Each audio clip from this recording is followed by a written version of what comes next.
और ईरानी सेना आईआरजीसी ने धमकी भी दी है। उन्होंने कहा कि अगर ईरानी बच्चों के हत्यारे नेतन्याहू जिंदा हैं तो उनका खात्मा हम करके ही दम लेंगे। बदला जी पूरा नहीं होने तक हम पीछा नहीं छोड़ेंगे। लगातार बयानबाजी जारी है और अब तो सीधे धमकी दे दी गई है। देखिए, अगर हम इस बात की बात करें तो यहाँ दो एंगल है। नेतन्याहू हमेशा आईआरजीसी के निशाने पे है, क्योंकि देखिए इसराइल ने जितने ईरान के न्यूक्लियर साइंटिस्ट मारे हैं, जितने ईरान के कुर्द फोर्स के लोगों को सबको मरवाया है इसराइल ने खुलेआम। उसमें कोई बात नहीं है। अब वो ट्रम्प तो कहता मैंने बगदादी को मरवाया, मैंने कासिम सुलेमानी को मरवाया, अब मैंने खमेनी को मरवाया।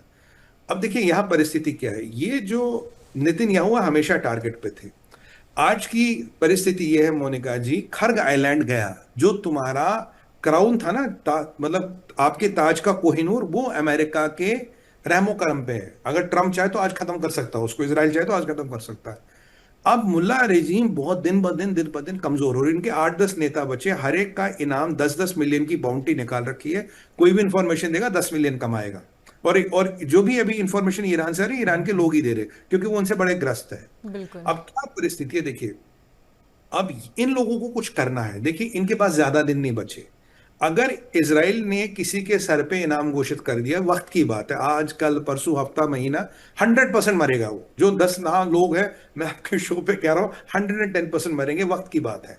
बट अब ये क्या कर रहे हैं कि यार हमें कुछ ऐसा करना है। देखिए, ये सरेंडर नहीं करेंगे, सरेंडर करके भी मरना है, वैसे भी मरना है। ये सरेंडर नहीं करेंगे। कहते हैं वी प्रेफर शहादत ओवर सरेंडर। शहादत से मतलब सरेंडर से शहादत बली। अब ये करेंगे, ये कोई हाई प्रोफाइल अटैक करना चाहेंगे, या तो रस्तुनारा पे या इसराइल पे, ताकि मरने से पहले हम भी एक बहुत बड़ा धमाका कर ले। भाई खमेनी मारे गए, उनके परिवार मारा गया। और आज मैं मुश्तबा की बात करूं, ट्रम्प कह रहे हैं कि मुझे लगता है मुश्तबा मर चुका है, अगर वो किसी हालत में भी जिंदा है तो उसे जरा भाई सरेंडर करना चाहिए। कि मुझे भी लगता है मुश्तबा मतलब या तो कागजों पे जिंदा, मतलब वेंटिलेटर पे है, किस पे है, मतलब वो हाले हयात नहीं है, वो मतलब पूरी फॉर्म में नहीं है, मतलब बस टेम्परेरी जिंदा से, मतलब मेडिकली जिंदा, प्रैक्टिकली नहीं है।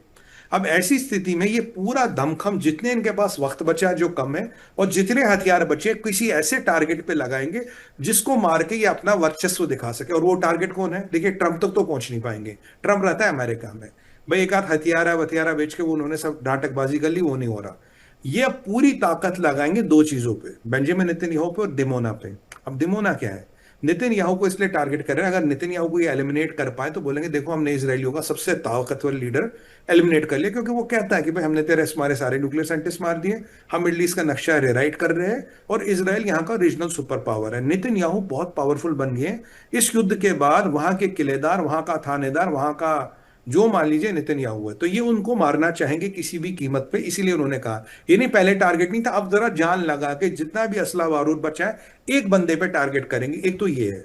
दूसरी जगह दिमोना, सुसाइडल मिशन होगा। दिमोना में इसराइल का जितना भी न्यूक्लियर व्यवस्था है वो दिमोना में है।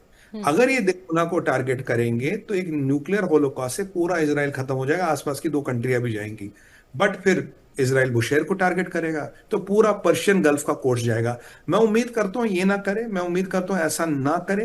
क्योंकि भैया 50 साल से अगर तुम रोज कहते हो death to Israel, death to America, death to Israel, death to America, अब जब डेथ तुम्हारे दरवाजे पे आई तो फिर ये मत बोलो किसने मारा क्या मारा। चुपचाप बैठे रहते, जीने और जीने देते। तुम्हारा और इसराइल में तो 2000 किलोमीटर का फासला दो। अगर मैं आज इनसे पूछूं मौलानाओं से, भाई तुम्हारा इसराइल से मुझे बता दो बैर क्या, खुदा के लिए बता दो बैर क्या तुम्हारा इसराइल से? वही है ना, यहूद है, मारना है, कयामत लानी है। तो अगर तुम्हारा रिलीजियस बिलीफ किसी की मौत और किसी के परिवार और किसी देश को सुहा करने के लिए है, तो वो देश हाथ पे हाथ धर के नहीं बैठा रहेगा। आज ये कहना हमारे बच्चों का कातिल है, हमारे बुड्ढों का कातिल है, वो 50 साल से सोचना था। जो रोज कहते हो death to Israel, death to America, वो तब सोचना था। जब तक तुमने ये टेररिस्ट अटैक करवाए वो तब सोचना था। जब जिहादियों को पाला वो तब सोचना था। जब अमेरिकन मरीन्स को मरवाया वो तब सोचना था। एक कोई ना कोई एक ऐसा लीडर आता है जिसमें दमखम होता है। जैसे हमारे मोदी जी है, पाकिस्तान का बैंड बजा दिया। इससे पहले इतने लीडर आए, कर पाया? कोई नहीं कर पाया। अब ट्रंप आया, नेतन्याहू आया, उन्होंने काम कर दिया।